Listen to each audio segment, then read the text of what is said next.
Vamos a estudiar un tema que es de mucha importancia para este tiempo. Y es de mucha importancia para este tiempo porque es una de las doctrinas de la iglesia que está siendo cuestionada dentro de la iglesia. Me refiero a la doctrina de la deidad, o como se conoce también la doctrina de la Trinidad. Vamos a estudiar en las 5 sesiones que vamos a tener juntos en detalle la importancia de esta doctrina para el cristianismo en general y específicamente para la iglesia adventista. Antes de entrar a nuestro estudio esta noche, el tema es titulado 1 más 1 más 1 igual 1. Ese es el título del primer tema de hoy. Yo sé que eso matemáticamente es absurdo, pero no estamos hablando de matemática, estamos hablando de teología, de Biblia. Vamos a inclinar nuestros rostros y vamos a pedir una bendición de parte de Dios para que nuestro estudio sea fructífero. Oremos. Nuestro Padre y nuestro Dios, gracias te damos por el privilegio de reunirnos en tu casa de oración. Gracias, Padre, por tu palabra, que es una guía segura en un mundo que anda confundido. Te damos gracias porque, a pesar de que aún en la iglesia algunos cuestionan las enseñanzas básicas de la iglesia, te damos gracias que tenemos tu palabra, que hace que las cosas queden absolutamente claras. Pedimos, Señor, que nos bendigas esta noche, mañana en la noche y el martes en nuestro estudio. Te ruego, Señor, que nos abras nuestras mentes para poder comprender y abras nuestros corazones para que podamos recibir. Te damos gracias de antemano por escuchar nuestra oración, porque te lo pedimos en el precioso nombre de tu Hijo, Cristo Jesús. Amén. La mayoría de las religiones paganas se caracterizan por ser politeístas, es decir, creen en múltiples dioses. En contraste con las religiones paganas está el judaísmo. El judaísmo es estrictamente monoteísta, es decir, creen en un solo Dios verdadero. Ahora, cuando nació el cristianismo, los cristianos tuvieron la difícil tarea de explicar cómo Dios puede ser uno y al mismo tiempo estar compuesto de 3 personas. Les resultó difícil a los cristianos alcanzar particularmente a los judíos, porque los cristianos enseñaban que el Padre es Dios, Jesucristo es Dios y el Espíritu Santo es Dios.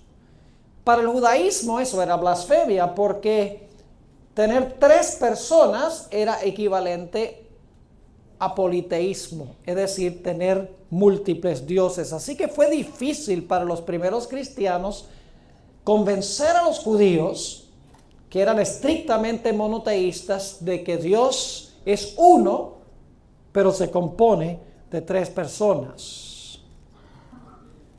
Ahora, la iglesia primitiva luchó con este problema.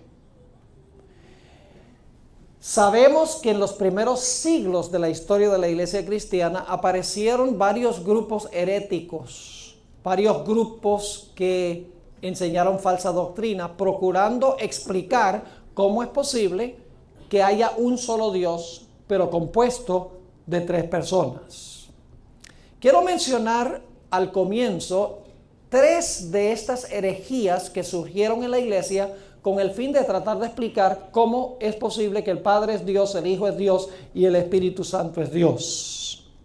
Un grupo de individuos que se conocen como ebionitas lucharon con la idea de cómo Jesús podía ser Dios y el Padre también podía ser Dios. Y llegaron a la conclusión de que Jesús, cuando nació en este mundo, nació como un mero hombre. Pero en el momento de su bautismo, el Señor Jesucristo fue adoptado como miembro de la deidad o como miembro de Dios. Claro, el problema con esta interpretación es que termina uno con un Dios absoluto y terminamos con un Dios pequeño. Porque la idea de que Jesús fue adoptado como Dios en el momento de su bautismo significa que no siempre fue Dios. Es decir, es Dios no en todo sentido de la palabra. Así que el problema no lo solucionaron en realidad los ebionitas. Otro grupo que se levantó fueron los sabelianistas. El nombre del que formó esta teoría fue Sabelio, por eso se conocen como sabelianistas. También se conocen como modalistas.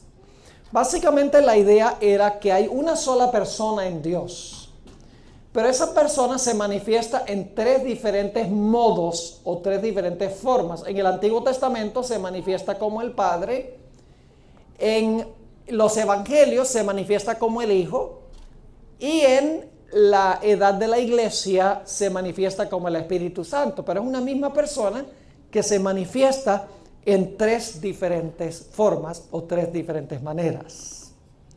Otra teoría que se levantó dentro de la iglesia cristiana fue lo que se conoce como el arrianismo. Y se conoce como arrianismo porque el que formó esta idea se llamaba Arrio. Y básicamente Arrio enseñaba que Jesús en los siglos de la eternidad del pasado, en algún momento fue creado por Dios el Padre. Es decir, fue la primera criatura hecha por el Padre.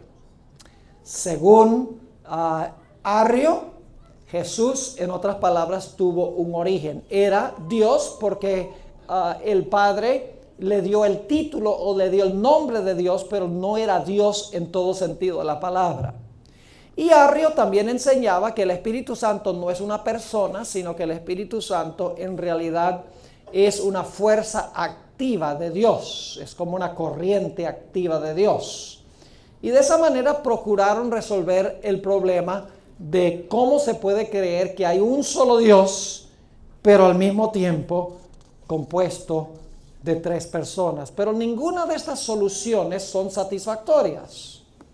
La primera solución en realidad no es solución, la idea de que Cristo fue adoptado como Dios. Si fue adoptado como Dios, entonces no es Dios en su esencia. La idea del modalismo, de que en realidad solo hay una persona en Dios y que se manifiesta como Padre y luego como Hijo, luego como Espíritu Santo, no resuelve los problemas bíblicos, porque, por ejemplo, en el bautismo de Jesús, claramente hay tres al mismo tiempo. Hay una voz que está hablando del cielo, Jesús se está bautizando y el Espíritu Santo está descendiendo. Es decir, no es que en el Antiguo Testamento Padre y en los Evangelios Hijo y entonces Espíritu Santo en el periodo de la iglesia. Claramente los tres están juntos.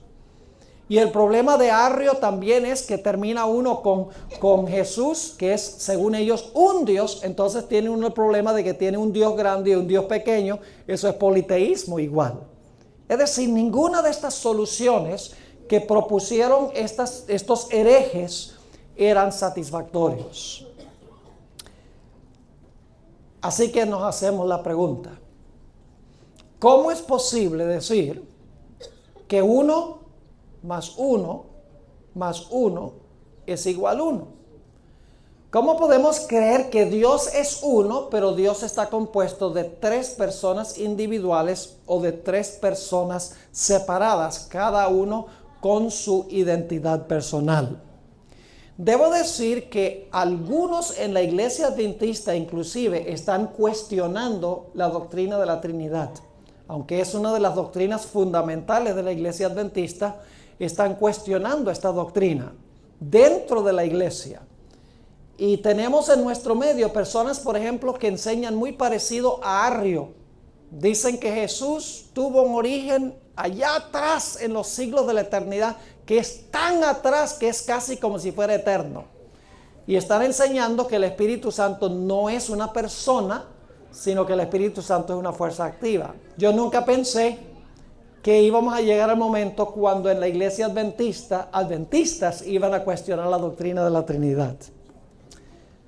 Ahora, en esta tarde yo quiero que nosotros estudiemos este asunto de la Trinidad. No es tan complicado como la gente cree.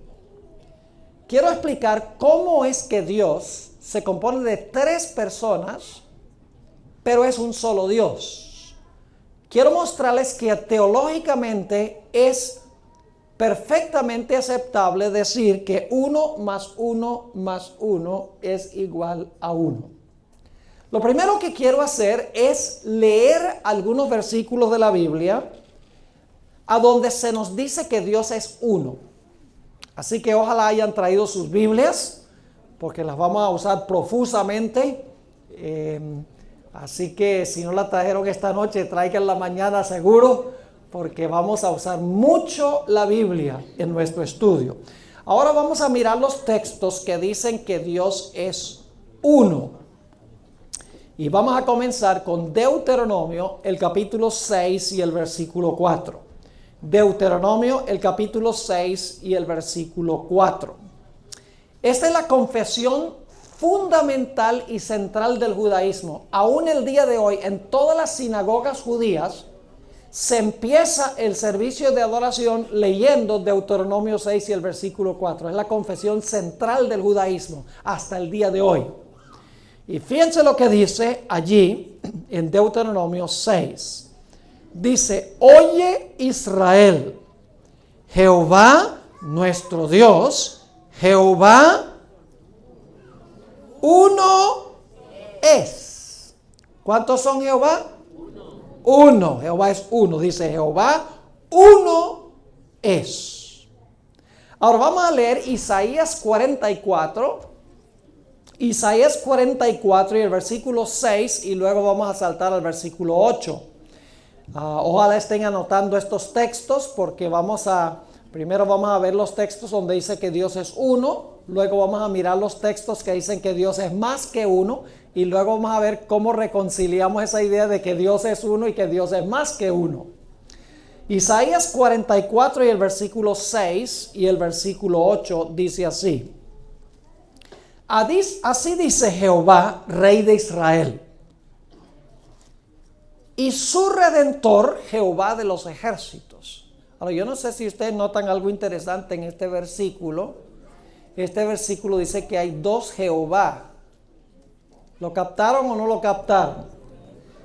Dice, así dice Jehová, Rey de Israel, ¿y qué? Y su Redentor, Jehová de los ejércitos. ¿Cuántos Jehová tenemos allí? Hay dos.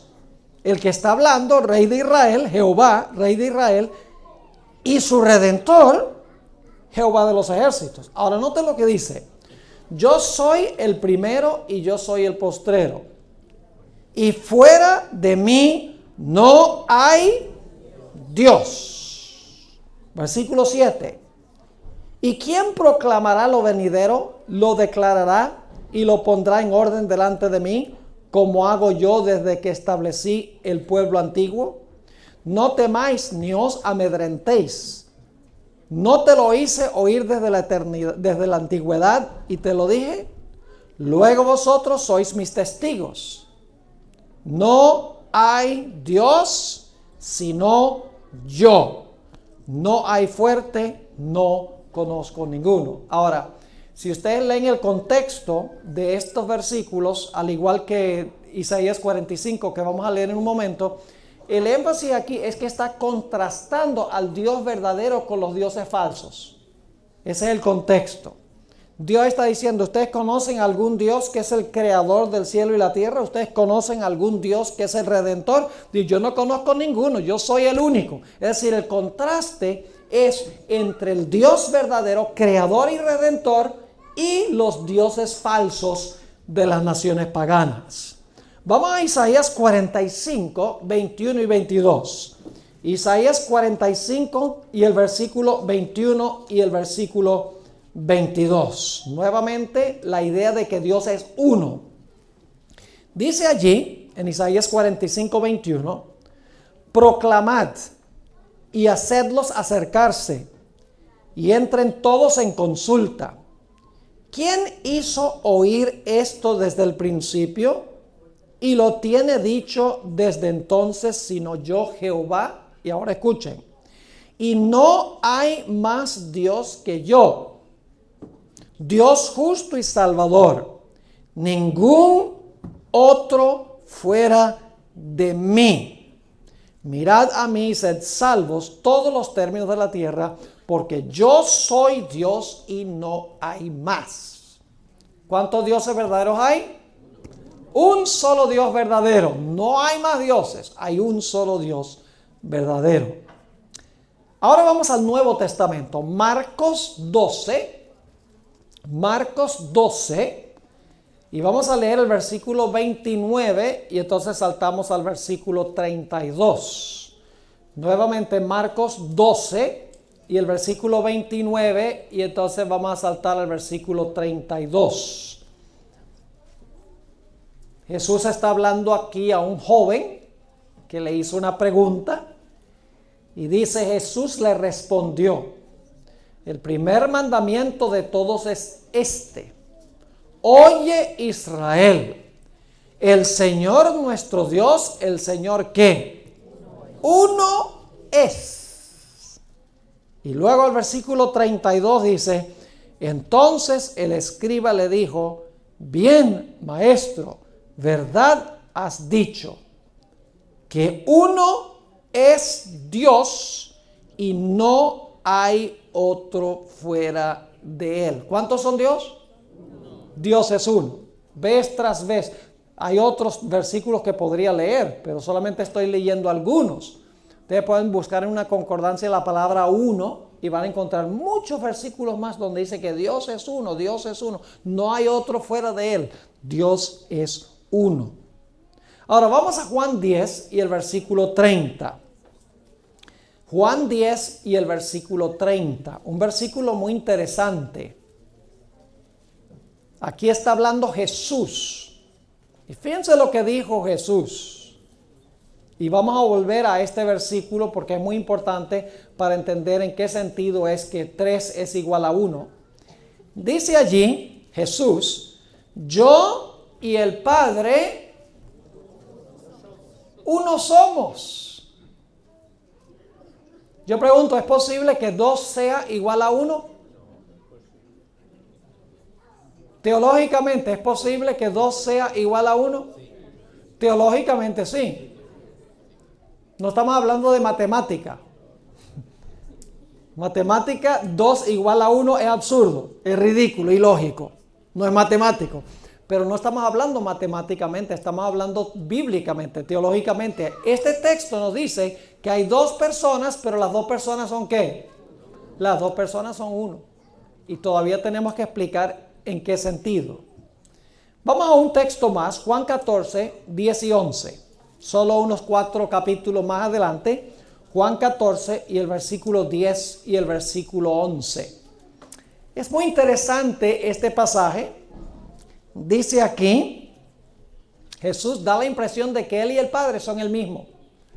Dice: ¿no crees que yo soy en el Padre y el Padre en mí? Interesante, ¿verdad? Jesús dice: yo estoy en el Padre y el Padre ¿qué? Y el Padre está en mí. Ahora usted dice, entonces es la misma persona. Yo les pregunto, ¿hay algún texto en la Biblia donde el apóstol Pablo dice: ya no vivo yo, mas Cristo vive en mí? ¿Cuántas personas son? ¿1 o 2?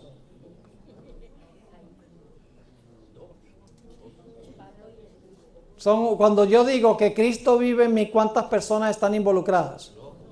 2. Pero la Biblia lo describe como si fuera ¿qué? 1, exactamente. Sigue diciendo: ¿no crees que yo soy en el Padre y el Padre en mí? Las palabras que yo os hablo no las hablo por mi propia cuenta, sino que el Padre, ahora escuchen bien, que mora en mí, Él hace las obras. ¿A dónde moraba el Padre? En Jesús. ¿Son la misma persona? ¿Son la misma persona?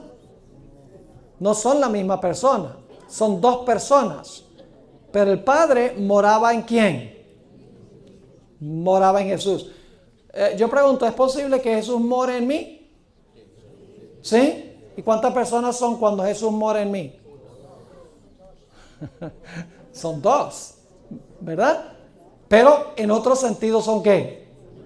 Son una persona o uno. Ahora, noten lo que dice el versículo 11. Creedme que yo soy en el Padre y el Padre en mí. De otra manera, creedme por las mismas obras. Así que tenemos una serie de versículos en la Biblia donde se nos dice que Dios es uno. Jesús está en el Padre está en Jesús. Jesús dice, yo y el Padre uno somos. Encontramos en Marcos el capítulo 12, dice que Dios es uno, no hay otro fuera de Él. Vez tras vez la Biblia dice que Dios es uno. Pero ahora escuchen bien. Hay otra serie de versículos que dicen que Dios es más que uno. Ahora aquí es que viene el problema. Leímos los versículos donde dice que Dios es uno. Pero hay una serie de versículos donde da la impresión de que Dios es más que uno. Vamos a leer algunos de esos versículos. Empecemos en Génesis 1 y el versículo 26. Ahora estamos creando el problema. Y luego vamos a buscar la solución del problema. ¿Ven cuál es el problema? Hay versículos que dicen que Dios es uno y hay versículos que dicen que Dios es más que uno. Ahora, ¿cómo reconcilia uno esos dos de series de versículos? Lo vamos a ver. Génesis 1:26. Entonces dijo Dios. La palabra Dios allí es la palabra hebrea Elohim. Es plural. Es decir, se podría traducir dioses, dijo dioses. O dijo una pluralidad en Dios. Ahora escuche lo que dice. Entonces dijo Dios. ¿Cómo dice el siguiente verbo? Hagamos. ¿Una persona lo está haciendo o más que una?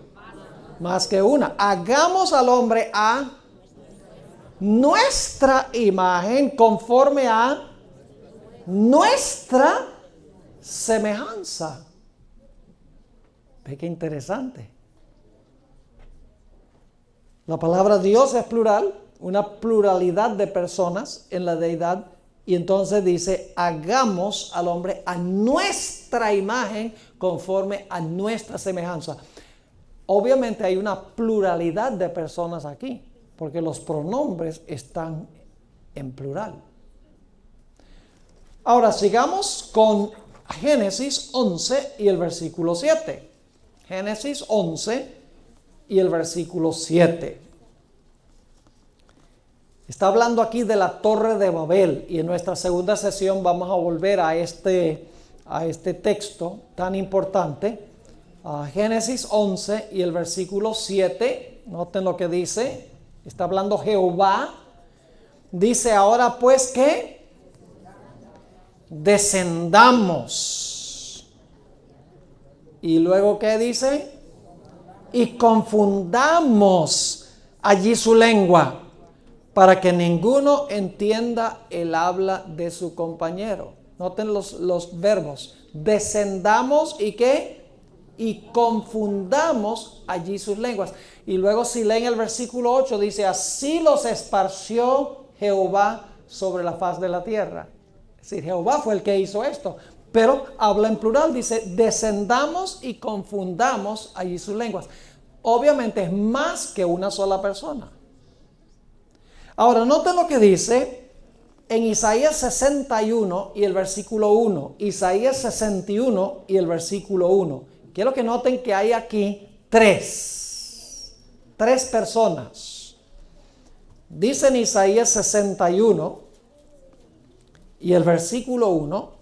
Aquí está hablando Jesús proféticamente. Esto es la voz de Jesús hablando en el Antiguo Testamento, una profecía. Dice, el Espíritu, ahí está uno, de Jehová el Señor, 2, está sobre mí. ¿Cuántos hay? Jesús comenzó su ministerio con este versículo. Lo pueden leer en Lucas 4, 18 y 19. Cuando Jesús comenzó su ministerio, el Señor Jesucristo citó esto y dijo, esas son palabras mías.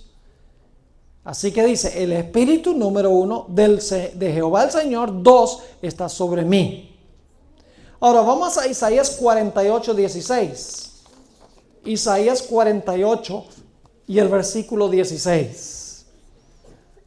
Nuevamente encontramos 3. Isaías 48, 16 dice, acercaos a mí, oíd esto. Desde el principio no hablé en secreto. Desde que eso se hizo, allí estaba yo. Y ahora escuchen bien. Y ahora ahí está la primera persona, envió ¿quién? Jehová el Señor, ahí hay 2, y su Espíritu. ¿Cuántos hay? 3. Nuevamente tenemos 3. Noten Isaías 63, 9 y 10. Estamos leyendo los versículos donde dice que Dios es más que uno. Isaías 63 y el versículo 9 y el versículo 10. Muy interesante este texto. ¿Saben ustedes quién es el ángel de Jehová en el Antiguo Testamento? ¿Saben quién es el ángel de Jehová? El ángel de Jehová es el mismo Jehová, es Cristo Jesús. Ahora, no me entiendan mal. Jesús no era un ángel común y corriente creado por Dios. Se le llama el ángel de Jehová, pero es eterno Dios. No creemos como los testigos de Jehová que dicen que Jesús fue un ángel que creó Dios el Padre en los siglos de la eternidad. No, nosotros creemos que Jesús se le presenta en el Antiguo Testamento como el ángel de Jehová, pero es eterno Dios. Sencillamente la palabra ángel significa mensajero. Es el mensajero del Padre. A través de todo el Antiguo Testamento, el mensajero del Padre es Jesús. Es el emisario del Padre en la tierra. Ahora, fíjense lo que dice Isaías 63, 9 y 10. En toda angustia de ellos, él, ahí está el primero, él fue angustiado. Ese es Dios el Padre. Y el ángel de su faz los salvó. ¿Cuántos van? 2. Dice, él fue angustiado, luego dice, y el ángel de su faz los salvó, en su amor y en su clemencia los redimió, y los trajo y los levantó todos los días de la antigüedad. Y ahora escuchen bien, mas ellos fueron rebeldes e hicieron enojar su Santo Espíritu, por lo cual se les volvió enemigo, él mismo peleó contra ellos. ¿Cuántos tenemos aquí? Tenemos 3. Él fue angustiado, el ángel de su faz y su Santo Espíritu. Nuevamente tenemos 3. Ahora vamos al Nuevo Testamento. El Nuevo Testamento claramente presenta que hay 3. Vamos a Mateo 3, 16 y 17. Mateo 3, 16 y 17. Y la razón por la cual estoy leyendo todos estos versículos es porque la única forma de tratar este problema es bíblicamente. Cuando nosotros tengamos que lidiar, y créanme que los vientos van a soplar para este lado, si el problema no ha llegado, el problema va a llegar. Y necesitamos poder explicar este asunto con la Biblia. Por eso le estoy dando tantos versículos y les voy a explicar estas cosas porque cuando llegue ustedes van a tener ya una forma de defender la doctrina que la Iglesia Adventista ha tenido por décadas en su teología. Mateo 3, 16 y 17. Ahora escuchen bien. Y Jesús, ahí está la primera persona, después que fue bautizado, subió luego del agua, y he aquí los cielos le fueron abiertos, y vio al Espíritu de Dios, ahí van 2, que descendió como paloma sobre él, y hubo una voz ¿de qué? De los cielos, ahí está la tercera persona, que decía, este es mi hijo. Ese es el Padre, porque se dirige a Jesús como su hijo. Dice, este es mi hijo amado, en quien tengo complacencia. ¿Cuántos estaban presentes en el bautismo de Jesús? 3. Jesús estaba bautizando, el Espíritu estaba descendiendo y se oyó la voz del Padre hablando desde el cielo. Ahora vamos a Juan 14, 16. Juan el capítulo 14 y el versículo 16. Vamos a leer un buen número de versículos donde dice que Dios es más que uno. Ya vimos varios versículos donde dice que Dios es uno. Ahora estamos leyendo los versículos donde dice que Dios es más que uno, más específicamente tres. Juan 14, 16. Está clarito. Aquí está hablando Jesús y fíjese lo que dice. Y yo, ahí está el número 1, rogaré a quién? Al Padre, van 2, y os dará otro consolador para que esté con vosotros para siempre. El otro consolador, ¿cómo se llama?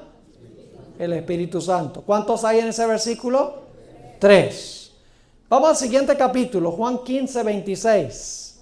Juan 15 y el versículo 26. Nuevamente la misma idea. Dice, pero cuando venga el Consolador, a quien yo, ahí está uno, yo enviaré ¿de quién? Del Padre, van 2. El Espíritu de verdad, ¿van cuántos? 3. Está yo, el Padre y el Espíritu de verdad, el cual procede del Padre. Él dará testimonio acerca de mí. Vamos a Gálatas 4 y el versículo 6. Gálatas, el capítulo 4 y el versículo 6.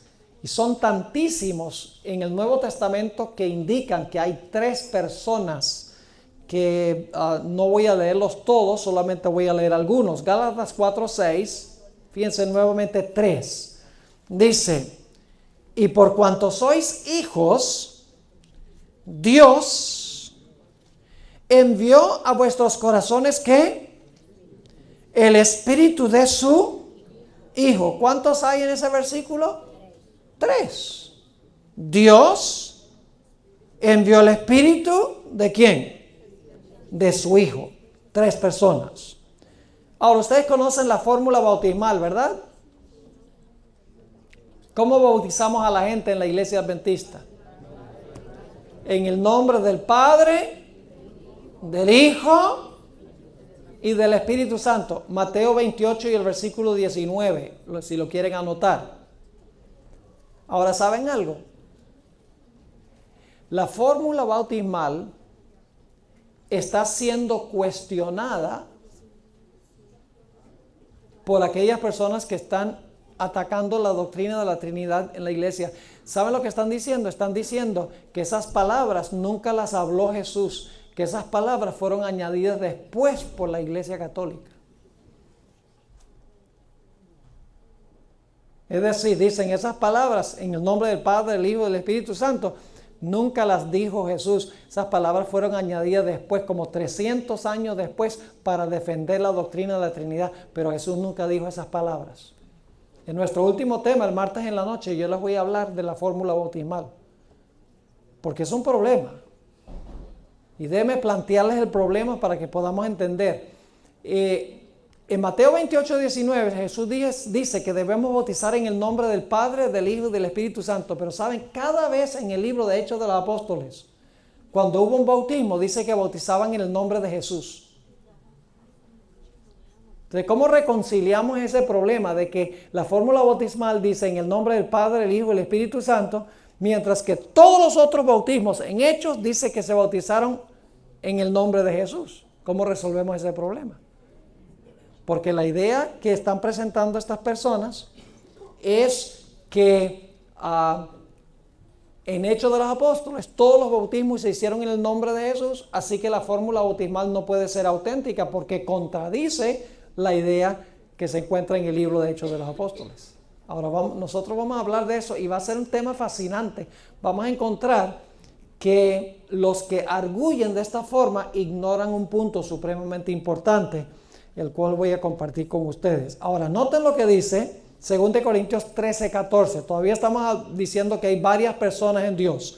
2 Corintios 13 y el versículo 14. Clarito nuevamente. Dice, la gracia del Señor Jesucristo, el amor de Dios y la comunión del Espíritu Santo sean con todos vosotros. Amén. ¿Cuántos hay? Clarito. Más claro no canta un gallo a las 3 de la mañana. Clarito, clarito. La gracia del Señor Jesucristo, el amor de Dios y la comunión del Espíritu Santo sean con todos vosotros. Amén. Ahora, 1 Corintios 12, 4 al 6. 1 Corintios, el capítulo 12 y el versículo 4 hasta el versículo 6. Nuevamente están tres. Dice allí el apóstol San Pablo: ahora bien, hay diversidad de dones, pero el Espíritu es el mismo. Ahí hay uno, el Espíritu es el mismo. Y hay diversidad de ministerios, pero ¿qué? El Señor es el mismo. Y hay diversidad de operaciones, pero Dios, que hace todas las cosas en todos, es el mismo. 3, Espíritu, Señor y Dios. Ahora vamos a 1 de Pedro 1, 1 y 2. 1 de Pedro, el capítulo 1 y el versículo 1 y el versículo 2. Aquí está escribiendo el príncipe de los apóstoles, es decir, el que era portavoz de los apóstoles, y dice lo siguiente: Pedro, apóstol de Jesucristo, a los expatriados de la dispersión en el Ponto, Galacia, Capadocia, Asia y Bitinia. Ahora escuchen bien: elegidos según la presencia de ¿quién? De Dios Padre, en santificación del Espíritu, para obedecer y ser rociados con la sangre de Jesucristo. Gracia y paz os sean multiplicados. ¿Cuántos tenemos allí? Dios Padre, Espíritu y ¿quién? Y Jesucristo. Ahora vamos a Apocalipsis 1. El Nuevo Testamento está lleno de esto. He leído de diferentes libros, de Gálatas, de Mateo, de Corintios, de Pedro. No importa dónde lea, está este concepto de que hay tres. Apocalipsis 1, 4 y 5. Fíjense lo que dice. Nuevamente hay tres. Dice Juan a las 7 iglesias que están en Asia: gracia y paz a vosotros. Ahora escuchen bien. Del que era, del que es y que era y que ha de venir. Ahí está uno. Y de los 7 espíritus. Ahora no se confunda esos 7 espíritus. Hay 7 Espíritus Santos entonces. No, el número 7 indica plenitud o perfección. De eso vamos a hablar mañana en nuestro tema. Mañana vamos a hablar ¿recuerdan el carruaje de Ezequiel, el capítulo 1, donde están los 4 seres vivientes llenos de ojos, con 4 alas y una rueda dentro de una rueda y relámpagos que salen del trono? Mañana vamos a interpretar ese capítulo 1 de Ezequiel. Pero tenemos que estudiar primero lo que estamos estudiando esta noche, porque es básico para entender esa visión de Ezequiel. Ahora, fíjense lo que dice. Habla primero del que es y que era y que ha de venir. Luego de los 7 espíritus que están delante de su trono. Y luego ¿quién? ¿Y de quién? Y de Jesucristo, el testigo fiel, el primogénito de los muertos. Nuevamente noten que hay 3. El que es, era y ha de venir, los 7 espíritus y Jesucristo. Vamos a leer uno más. Efesios 2 y el versículo 18. Efesios 2 y el versículo 18. Nuevamente tenemos la misma idea de que son 3. Es un Dios compuesto de 3 personas. Dice allí, en Efesios 2 y el versículo 18, porque por medio de Él, ese es Jesús, porque por medio de Él, los unos y los otros tenemos entrada por un mismo ¿qué? Por un mismo espíritu. ¿A quién? Al Padre. ¿Cuántos hay en ese versículo? Por Jesús tenemos entrada al Padre por el mismo espíritu. Es decir que claramente, según la Biblia, Hay textos que dicen que Dios es uno y hay textos que dicen que Dios es más que uno, más específicamente que Dios se compone de 3 personas. Ahora, claro, la pregunta clave con que comenzamos nuestro estudio es: ¿cómo es posible que 3 sea igual a 1? ¿Cómo es posible que Dios es uno, pero compuesto de 3 personas? Créanme que no es tan complicado como la gente cree. Es facilito, sencillo de entender. Ahora vamos a leer versículos que explican cómo puede haber 3 y cómo los 3 son uno. Vamos a Deuteronomio 6:4, que ya leímos, y vamos a leerlo de nuevo. Deuteronomio 6 y el versículo 4. Ahora vamos a leer textos que resuelven el problema de cómo es posible que 1 más 1 más 1 sea igual a 1. Deuteronomio 6:4 dice: Oye Israel, Jehová nuestro Dios, Jehová uno es. ¿Cuántos son Jehová? Uno. Pero ahora escuchen lo que les voy a decir. En hebreo, en que fue escrito el Antiguo Testamento, hay 2 palabras que se traducen uno. Una es la palabra Yahid, que no es la que se usa aquí. Esa palabra Yahid significa uno, único, solo. Es decir, significa una sola persona. Hay solo una persona de esa clase, la palabra Yahid. Pero la palabra que se usa aquí es la palabra hebrea Echad, que significa uno en sentido no de uno numéricamente, una sola persona, sino en el sentido de unidad. Uno en sentido de estar unidos. Ahora vamos a leer un versículo para que puedan entender la diferencia. Este Yahid significa una sola persona, no hay otro como él. Por ejemplo, se usa la palabra Yahid. ¿Recuerdan cuando Dios le dijo a Abraham: toma tu hijo, tu único, y llévalo y sacrifícalo en el monte Moria? La palabra allí, only, en inglés único, en español es la palabra Yahid, es decir, no había otro. Era una sola persona, único, numéricamente. Pero esa no es la palabra que se usa en Deuteronomio 6:4. En Deuteronomio 6:4 se usa la palabra Echad, que significa uno en sentido de unidad. Déjenme darles algunos ejemplos bíblicos para que puedan entender la diferencia. Vamos a Génesis 2:24. Génesis 2 y el versículo 24. Aquí empezamos a captar la solución al problema. Y serán una sola carne. Yo pregunto, ¿Adán y Eva siguieron siendo 2 personas? ¿Eran 2 personas? ¿O es que Eva saltó y se metió dentro de Adán y se convirtieron en una sola persona? No. ¿En qué sentido eran uno? En el sentido de que debían estar perfectamente, ¿qué? Unidos. 2 personas en unión. Ahora vamos a Mateo 19, que aquí Jesús cita Génesis 2:24, pero le agrega, le añade. Ahora fíjense lo que dice allí en Mateo 19 y el versículo 4 al 6. Mateo 19 y el versículo 4 al 6. Jesús se va a referir a esta experiencia de Génesis 2:24. Dice: Él respondiendo les dijo: ¿no habéis leído que el que los hizo al principio, varón y hembra los hizo? Y dijo: por esto el hombre dejará padre y madre y se unirá a su mujer, y los 2 serán ¿qué?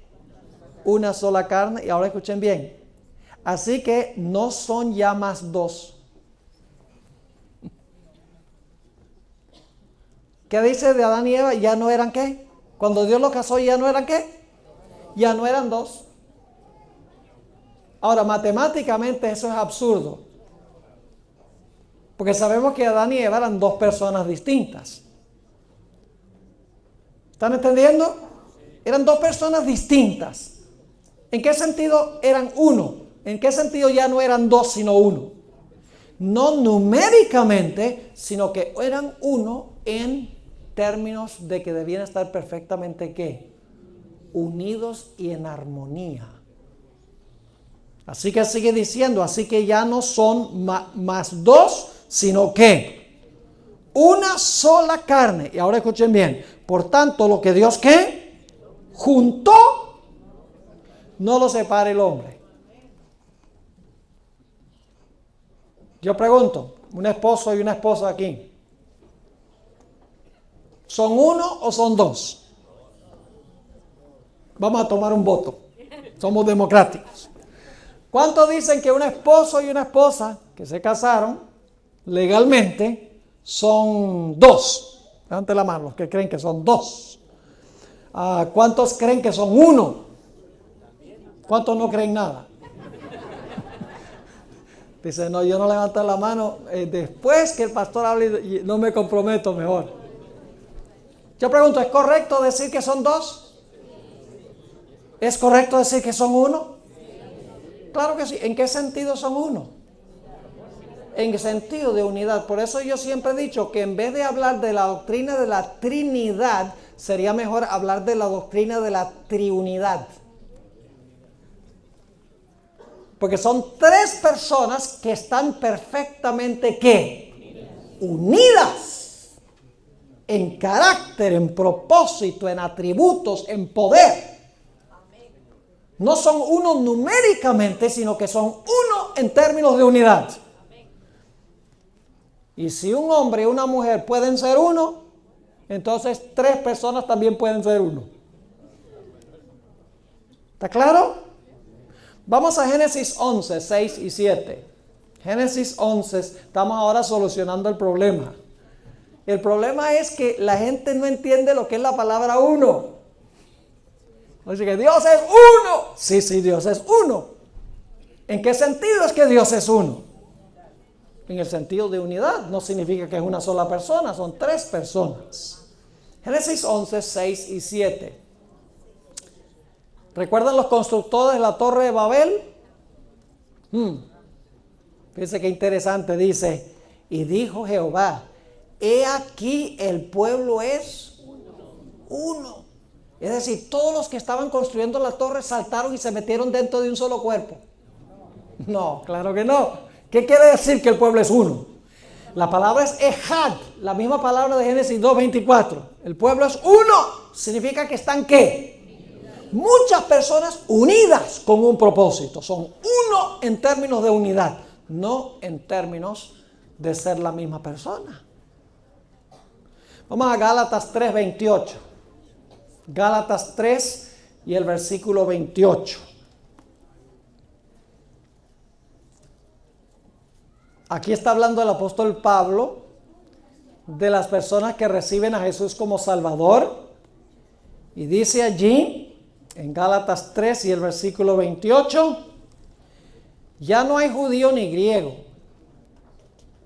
no hay esclavo ni libre, no hay varón ni mujer, porque todos vosotros sois uno en Cristo Jesús.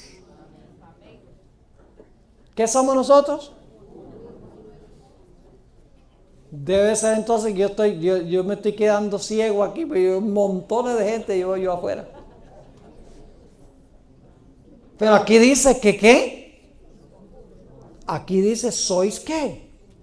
Uno en Cristo Jesús. ¿Es posible que 100 personas sean uno? ¿Es posible que 1000 personas sean uno? Claro que sí. Y usted dice, eso es absurdo. 1000 nunca es igual a uno. En las cosas de Dios sí. Si estamos en perfecta ¿qué? En perfecta unidad. Vamos a Juan 17. Este es el ejemplo más poderoso de todos. Juan, el capítulo 17 y el versículo 10 y 11, y luego vamos a leer los versículos 21 y 22. Juan 17, búsquenlo, que es un pasaje muy importante. Juan 17, el versículo 10 y 11. Aquí está hablando Dios en cuanto a su Padre. Y dice, y todo lo mío es tuyo. Y lo tuyo, mío. Nosotros somos muy diferentes. Decimos, lo tuyo es mío y lo mío es mío. Pero con Dios hay esa unidad. Esa mutualidad donde ninguno le interesa lo suyo. Es dar. Así que dice, todo lo mío es tuyo y lo tuyo mío. Y he sido glorificado en ellos. Y ya no estoy en el mundo, mas estos están en el mundo y yo voy a ti. Padre Santo, a los que me has dado, escuchen bien, a los que me has dado, guárdalos en tu nombre para que sean ¿qué? Uno. Así como nosotros. ¿Captaron el punto? Yo pregunto, ¿es posible que 12 sea igual a 1? Jesús estaba orando por sus discípulos. Padre, yo quiero que estos 12 sean uno, como tú y yo somos uno. Entonces yo pregunto, ¿en qué sentido son Jesús y su Padre uno? En el mismo sentido que los 12 apóstoles que debían ser uno. No es una persona, sino que son varias personas en unidad. ¿Es posible que haya un solo Dios verdadero compuesto de 3 personas? Si definimos la palabra uno teológicamente, claro que sí. Ahora noten lo que dice los versículos 20 y 21. Mas no ruego solamente por esto, sino también por los que han de creer en mí por la palabra de ellos, para que todos sean ¿qué? Ahora no solamente está orando por los 12, sino por todos los que van a creer en el mensaje de los apóstoles. Dice, que ellos sean ¿qué? Uno. Ahora escuchen bien. Como tú, oh Padre, ¿qué cosa? En mí. Y yo en ti. ¿El Padre está en Jesús? ¿Jesús está en el Padre? ¿Usted cree que el Padre personalmente vive dentro de Jesús? ¿O Jesús está dentro de su Padre? No. ¿Qué quiere decir eso? Yo en el Padre y el Padre en mí. Está hablando de que son 2 personas, pero tienen una relación mutua, íntima. No es que el Padre vive dentro de Jesús, ni Jesús vive dentro de su Padre, sino que está hablando de que tienen todo en común. Así que dice, para que todos sean uno como tú, oh Padre, en mí y yo en ti, que también ellos sean ¿qué? Uno en nosotros, para que el mundo crea que tú me enviaste. Y ya leímos Juan 14, 10 y 11, donde dice, ¿no crees que yo soy en el Padre y el Padre en mí? ¿Son la misma persona? ¿Son la misma persona? No. Nada más porque dice el Padre en mí y yo en el Padre, no significa que es una sola persona. Entonces, ¿qué sucede cuando el apóstol Pablo dice, ya no vivo yo, mas Cristo vive en mí? ¿Hay 2 personas? ¿Yo y Cristo? Claro que sí. Ahora, noten lo que dice Juan 14, 20. Juan 14 y el versículo 20.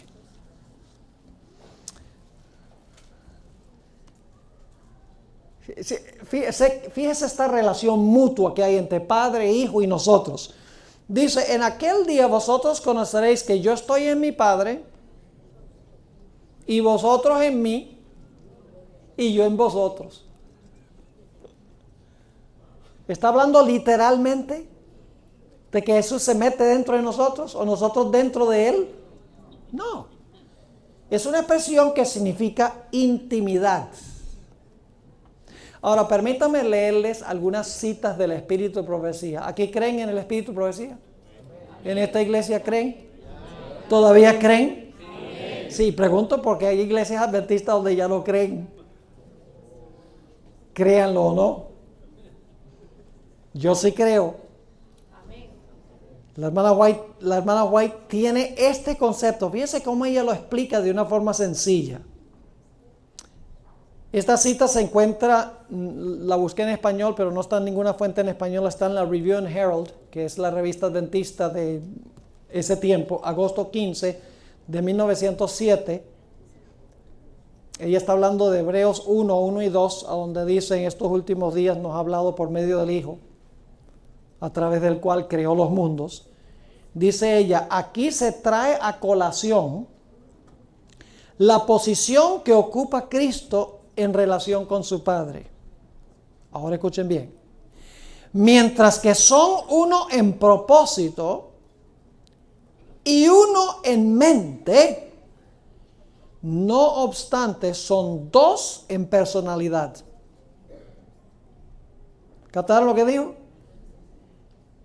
Son uno en propósito y uno en mente, no obstante son dos en personalidad. Y luego dice, ¿acaso no podemos aprender de esto la unidad que debe existir entre los creyentes? Ahora escuchen esta otra cita. Esta cita la encontramos en el Ministerio de Curación, página 329. Esa sí está en español. Ministerio de Curación 329, dice ella, las Escrituras indican con claridad la relación entre Dios y Cristo y manifiestan no con menos claridad la personalidad y la individualidad de cada uno de ellos. ¿Qué significa individualidad?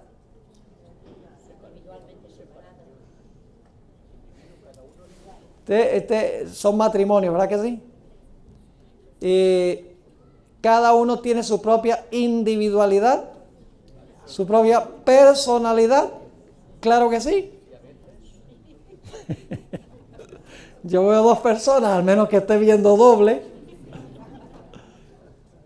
Dice ella que la Biblia no con menos claridad habla de la personalidad y la individualidad de cada uno de ellos. Y luego dice, la personalidad del Padre y del Hijo, como también la unidad que existe entre ambos.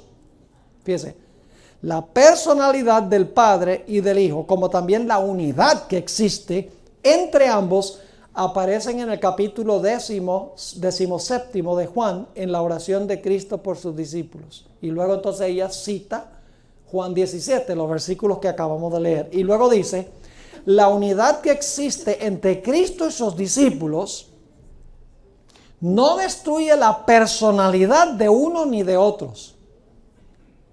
Repito nuevamente, la unidad que existe entre Cristo y sus discípulos no destruye la personalidad de uno ni de otros. Es decir, nada más porque hay unidad entre Cristo y su pueblo no significa que su pueblo deja de tener su propia individualidad y su propia personalidad.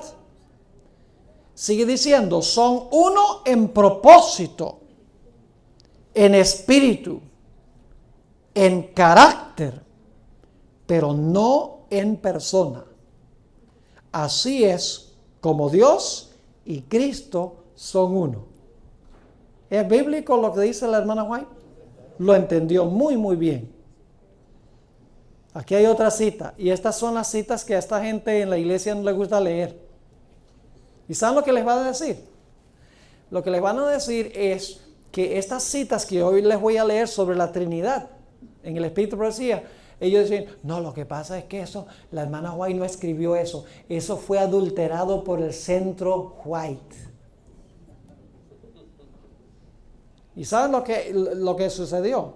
Como había tantas acusaciones de que los fideicomisarios de los escritos de la hermana White, que le cambiaron y le añadieron y eso, que finalmente decidieron, y ustedes pueden conseguir esto en el internet, decidieron sacar en el internet fotocopias de los manuscritos de la hermana White, escritos con su propia letra, donde aparecen estas citas, para mostrar que en los libros están los originales como ella los escribió.